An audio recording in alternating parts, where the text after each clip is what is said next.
Good Teal by Good Teal. Bit of punk rock from a viewer, thank you very much. Yeah, everything looks right. Brilliant cover, really nice image. Yeah, and it comes out rocking on track one like a up-to-date Fugazi with an obviously ear for melody.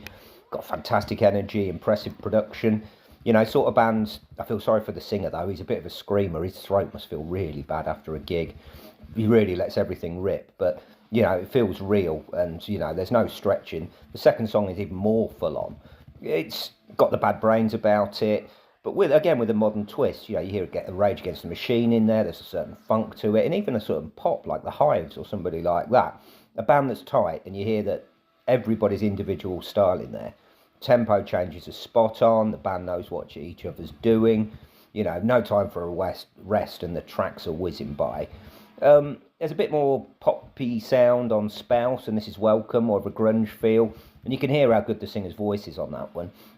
The Spotify description simply says NJHC, which I presume is New Jersey hardcore, where they're from. So shout out to New Jersey.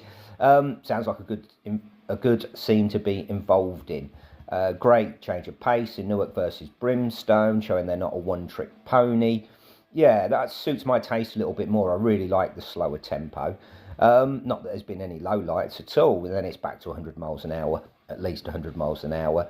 The guitar solos are great. They don't outstay their welcome. You know, it's not prog rock for sure. It's punk rock. And a good example of, as anything I've heard recently, they can also write a pop hit. Bittersweet falls into that category.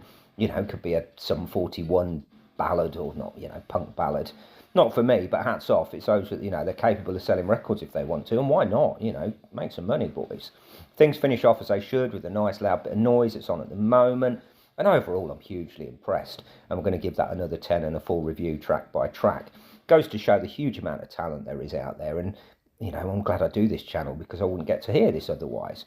So yeah, that's how good New Jersey hardcore is. I'm impressed, 8 out of 10. Look out for the full review. Please like and subscribe, especially in the New Jersey area. Cheers, bye.